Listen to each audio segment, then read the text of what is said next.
Hello and a very warm welcome. Today is April 13th, 2026, and I am very pleased to welcome you all to this week's edition of our Level of Interest Market Briefing.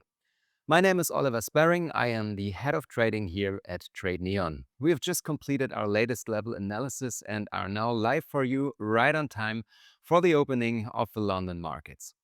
A first look at the 5-minute chart does not look promising at all. The market opened with a large gap down during the overnight session. Trump's announcement that he wants to occupy the Strait of Hormuz himself, along with the initially failed diplomatic negotiations, has apparently not been received well by the markets. That was to be expected. The market has therefore already opened today below its lower span interval and also below the expected move for the day. I will be completely honest and direct with you. For me personally, days like this are no trade days as far as a classic day trading is concerned. On days like these, I close the laptop, focus on other strategies, and only look at the market again tomorrow. Of course, that does not mean that this is how everyone has to handle it. The market will still react to our levels and trading opportunities will, of course, still arise. But fundamentally, we are dealing with an unpredictable situation and a market that is being driven very heavily by news and fundamental developments. In order flow day trading, we want to position ourselves alongside institutional traders. We look at where large volumes have been accumulated. We look at what the market makers are doing in the options markets and how they are positioned. On normal, more rational days, the market simply reacts more predictably and more reliably to certain levels and in certain zones. This is something you simply need to be aware of before the start of your trading session. From a news perspective, this week fortunately does not look quite as wild as the last week. Today at 10 a.m. New York time, we have existing home sales. Tomorrow, PPI data at 8:30 a.m. On Wednesday, only crude oil inventories, which is not particularly relevant for us as ES traders. And then on Thursday, initial jobless claims and the Philadelphia Fed Manufacturing Index. So this should not be a week dominated by regularly scheduled fundamental news. Rather, what will most likely matter is how the war in the Middle East continues to develop. Although the market is currently rising and will most likely close the gap at some point later today, level of interest is showing us a rather bearish overall picture.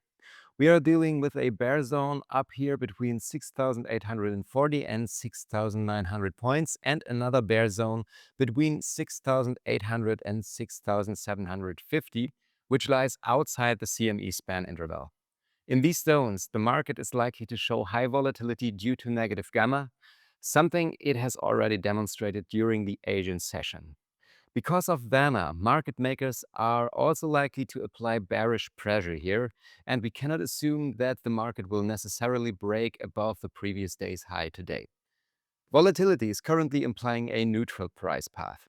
The theoretical implied volatility based on the Black-Scholes formula and the actual at-the-money straddle are roughly in balance. So, explosive moves in either direction are rather unlikely. At the same time, we should not expect an extremely slow day like last Friday either. Based on the current picture, I would look for short trades once the market has moved through this neutral zone here and reached the 6,840 level. The lower bear zone edge in particular looks suitable for that. Between 6,840 and 6,865, we are dealing with a classic level cluster where we see a lot of institutional interest in a very tight trading range. Internally in our training, we refer to this as a no trade zone because the market tends to behave choppily there and we have to expect a lot of sideways rotation. Since the S&P 500 currently seems to be trying to stabilize again within the expected move and the span interval, the lower price areas around 6,800 or also 6,719 could be suitable for potential long entries. However, if the market starts trading stably back into the bear zone, forms volume there, or even falls below 6,780, then I would be clearly bearish and would expect aggressive downside movement. But remember, LOI is not a signal service. We do not simply enter trades just because price has reached a certain level. It is still absolutely necessary that you observe the order flow and have a clear, repeatable setup that justifies and confirms an entry. Let us also take a look at Volant and the current dealer hedging positioning. To do that, let us first look at the 0DTE gamma widget. As we can see, it is strongly negative. So we are in an environment of negative gamma exposure. Based on this factor, options dealers are amplifying moves in both directions, which can lead to volatility. That does not necessarily mean that the price has to trend. It simply means that moves in both directions can accelerate. As far as Vanna in the 0DTE space is concerned, we can see a lot of positive exposure below the current price and negative exposure above it. If price falls, implied volatility will most likely rise. In that case, the positive Vanna exposure will create additional acceleration because market makers will then have to sell. We can see large exposure bars here at 6,750 and 6,680. These could represent potential targets and price areas where bottoms could form if price continues to fall. Please note, these are SPX data points and levels, not ES.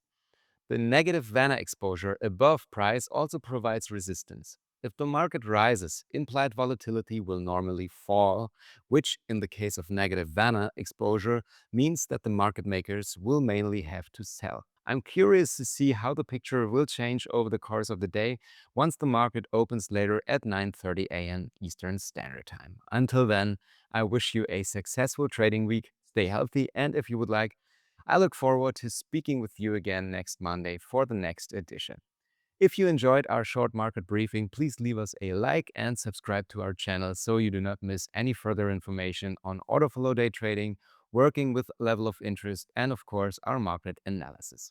If you're interested, go to our website tradeneon.com and test level of interest free for 7 days. See you next time.